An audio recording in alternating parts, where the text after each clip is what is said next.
À Grand Médine, c'est la cantine de trop. Celle qui a suscité la colère des jeunes et creusé le fossé d'incompréhension entre les jeunes et leurs mères.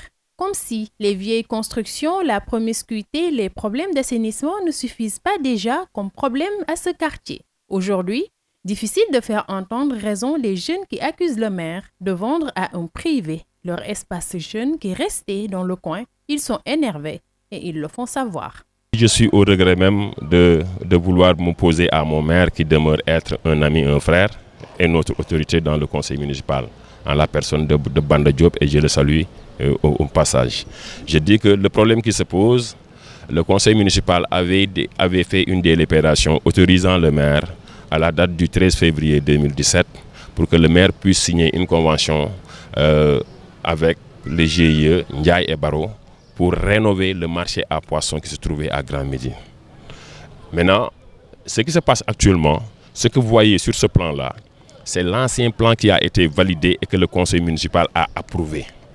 Sur ce plan, si vous regardez bien, il y a ici le marché à poissons, il y a de l'autre côté, à côté de l'échangeur, le centre commercial.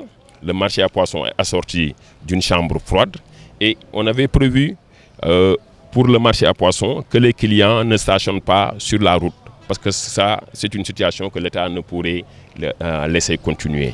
Et nous avions une idée quand même de créer un parking. Et le parking, il est là à l'entrée de Grand Médine. Un parking avec une banque à côté.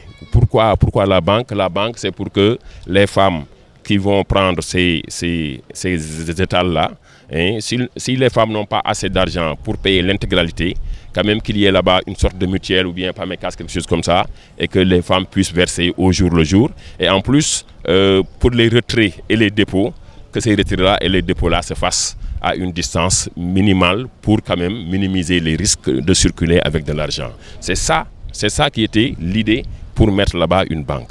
Bon, maintenant, là où on avait mis sur le premier plan, là où on avait le parking comme ça, et la banque. Aujourd'hui, qu'est-ce que nous voyons? Mine de rien, il y a 16 cantines. Des cantines de 8 mètres carrés, quelque chose comme ça. Il y a une pâtisserie à l'angle, là où il y a le damier, pour quelqu'un qui connaît Grand Médine, à l'entrée. Il y a un salon de thé, hein? Il y a une fast-food et une banque de l'autre côté. Maintenant, voilà le problème qui se pose. Et le promoteur était venu vouloir implanter dans un premier temps les fondations des cantines. Là où nous sommes, c'est les fondations des cantines. Les gens lui ont posé la question, qu'est-ce que vous faites? Il argue qu'il fait sa banque. Moi, personnellement, j'ai interpellé le président de la commission à les marchés, mon ami Ablaye Diagne. Il me dit que ce sont les travaux de la banque. On a respecté initialement ce qui a été délibéré en conseil municipal. Mais Dieu aidant, et Dieu, il est toujours juste. Et par la magie d'Allah, on a réussi à avoir ces deux documents-là. Et une fois sur le terrain, tout le monde sait aujourd'hui qu'ils ont complètement changé l'objectif, complètement changé la délibération du conseil municipal. Et cela, tous les conseils qui sont là aujourd'hui et qui étaient à la police avant-hier et qui ne sont pas là, eux tous, ils sont unanimement d'accord que ce n'est pas cela qui a été autorisé au maire. Mais c'est lui le maire parce que le promoteur, il ne peut agir que sous l'ordre du maire. Et aujourd'hui, nous, population de Grand Médine, ce qui nous fait mal, nous sommes au courant, on a été informé que le maire, non seulement le maire a porté plainte contre ses administrés, et le promoteur aussi est passé porter plainte contre ses administrés pour destruction de biens. Mais ici, il n'y a aucune destruction de biens.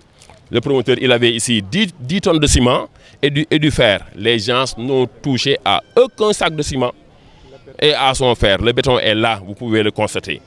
Selon ce conseil municipal, rien n'est logique dans ce dossier car le site qui a été octroyé pour la construction du marché aux poissons se trouve être celui de la station Oilibia, ce qui a causé l'arrêt des travaux. Mais maintenant, ce que vous voyez, ce qui se passe aujourd'hui, je vais vous montrer l'autre plan. Je vais superposer les deux plans, madame. Je superpose les deux plans. Et vous voyez, le centre commercial, il est toujours là où il était. Le marché à poissons, il est là bien que et les travaux sont à l'arrêt parce que le maire il a commis l'imprudence avec son GIE de démarrer les constructions sans pour autant avoir l'autorisation de construire. Et ils ont atteint le niveau plancher, ils ont mis là-bas beaucoup de millions, mais malheureusement, Oil Libya a brandi son droit réel pour leur signifier que ce terrain-là nous appartient. Par conséquent, une sommation a été faite au maire et au GIE d'arrêter les travaux par la DESCOS. Si vous partez aujourd'hui là-bas, bien vous allez voir qu'ils ont bien sécurisé leur site avec des agents de sécurité Sagam ou Phoenix. Oui, nous sommes un quartier à problème. Hein? Mais quand même, nous remercions nos aïeuls, nos ancêtres, nos papas qui ont réussi à implanter Grand Médine dans un site stratégique. Grand Médine, moi je dis que c'est l'endroit le mieux placé de Dakar. Et que le problème est que c'est un quartier qui n'est pas restructuré. Mais aussi la ville de Dakar et l'État du Sénégal, ONU-SIDA, sont dans une phase de restructuration qui a débuté depuis des années. Grand Médine n'a jamais connu de route. Cet axe-là que vous voyez, ça fait partie des programmes de Promoville. Donc il y a 2 axes. Donc ça, ce sont les axes principaux pour désenclaver un peu Grand Médine. On peut dire que ça, c'est les premiers axes de la restructuration de Grand Médine. Donc maintenant, en dehors de ça, des sites comme ça, il y en a un autre à l'intérieur, à côté de l'école. Mais une fois ces voies-là terminées, mais les populations ont déjà l'idée que ces voies-là ne seront plus barricadées pour des raisons, pour des histoires de baptême, ou bien histoire de djang, ou bien histoire de meeting. Donc ces histoires-là, ces terrains-là, on peut en faire des esplanades. Le maire de la commune de la Padoue, Banda Diop, balaie d'un revers de main les accusations et souligne que Grand Médine doit être réhabilité, vu que c'est un quartier à problème. Alors, pour en revenir au marché de Grand Médine, à la réhabilitation du marché de Grand Médine, parce que c'est une réhabilitation. En fait, durant notre avènement, nous avons entrepris un projet de réhabilitation des différents espaces marchands. Nous avons déjà démarré et terminé l'infrastructure pour la cité Padoue Builders, que nous allons prochainement inaugurer. Et c'est le fruit d'un partenariat public-privé. Nous sommes en train de lancer la réhabilitation du marché Limamoulaye. Vous savez qu'il y a eu des problèmes durant l'hivernage passé avec l'affaissement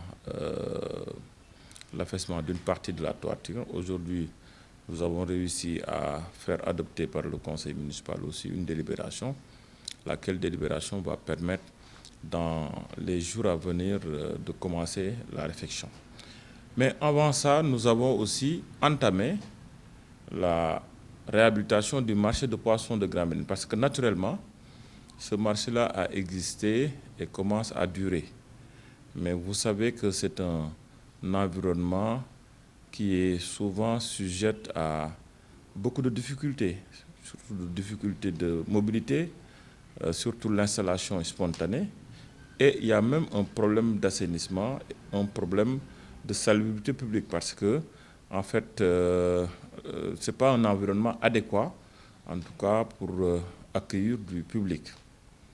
Alors, c'est pour cela que la commune a d'abord convoqué son conseil municipal pour faire une délibération par rapport à la réhabilitation.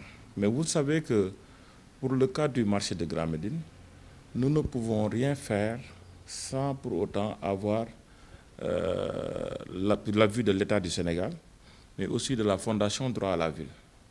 Parce que vous savez que c'est une zone qui est en pleine restructuration.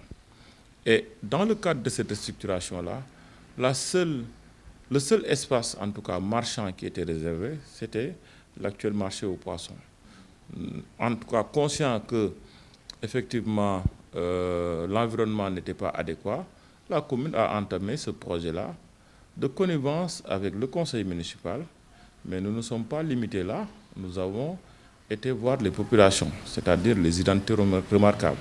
Et d'ailleurs, pour moi, c'est le lieu de témoigner toute la reconnaissance à l'imam Mademba Thiam et à l'ensemble des délégués de quartier et aussi des notabilités que nous avons visitées.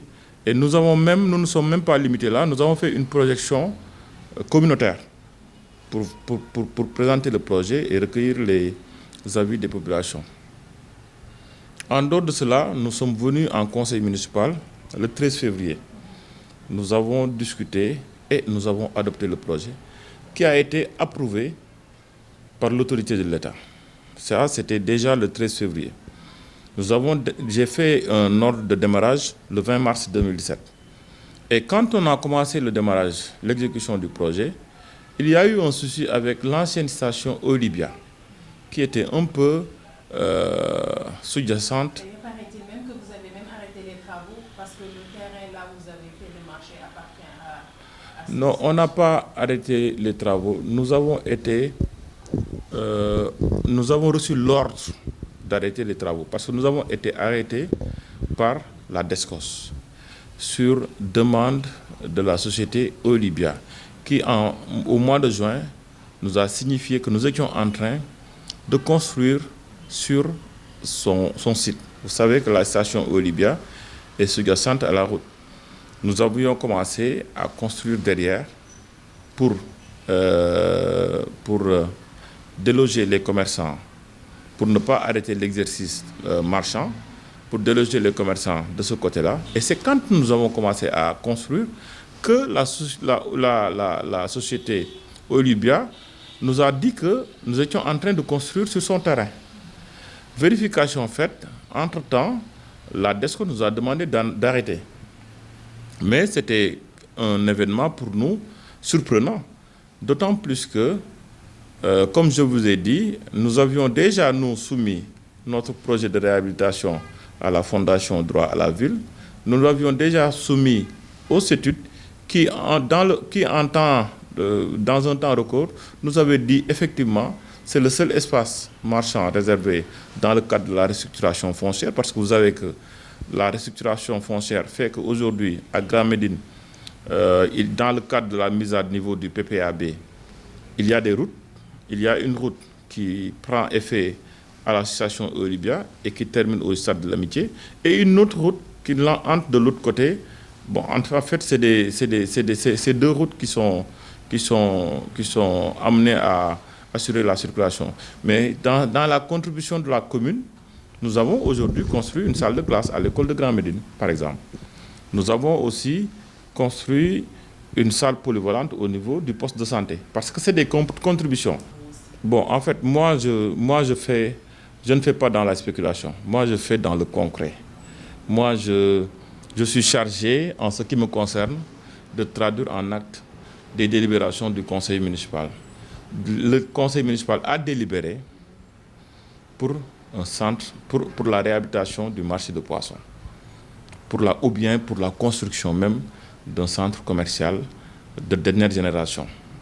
Je ne vois pas ailleurs où le conseil municipal a délibéré pour un espace de jeunes. Si c'était le cas, j'allais vous montrer dans les évidences. Si c'est des délibérations que dont je dispose, il n'y a pas de souci. Il y a deux délibérations. Il y a une première délibération le 13 février 2017 et il y a une seconde délibération le 28 décembre 2017. Parce que nous avions jugé nécessaire que sur la superficie qu'on avait délibérée pour la première fois, la superficie allait être beaucoup plus grande. Nous convoitons effectivement d'avoir une expropriation pour la station Olibia, mais avant ça aussi, il restait un espace et nous n'avons pas voulu que cet espace-là soit sujet de prédation. C'est pour cela que nous avons fait deux zones. Et dans toutes les deux délibérations, il y a un plan de masse. Il y a un plan bien précis qui donne les codes, les délimitations. Donc je ne pense pas qu'il y ait de problème. S'il n'y avait pas de délibération, là, vraiment, on aurait dit qu'il y a spéculation. Et pour tous les éléments que j'avance, je peux vous donner les évidences. Les évidences sont là. Parce que moi, actuellement, ou bien, comme j'ai l'habitude de le faire, je ne me prononce que sur les sujets que je maîtrise. Alors, j'évite de citer des noms, parce que ce n'est pas dans mes habitudes. Mais en fait, le nom que vous venez de citer tout de suite, Maodo Diouf, c'est un conseil municipal. Je pense qu'il a participé au débat, bien qu'il est parfois absent, peut-être pour des raisons personnelles. Alors, le conseil, c'est le conseil qui a délibéré, c'est le seul organe délibérant. Et aujourd'hui, l'appel que je voudrais lancer à l'endroit des uns et des autres, c'est que nous avons besoin de développer toute la commune. Nous avons réussi à faire des infrastructures de dernière génération au niveau de la Padoa Builders. Nous allons le faire au niveau du marché Limamoulaye. Nous voulons autant en faire au niveau de Grand Médine. Vu que Grand Médine est un quartier à problème.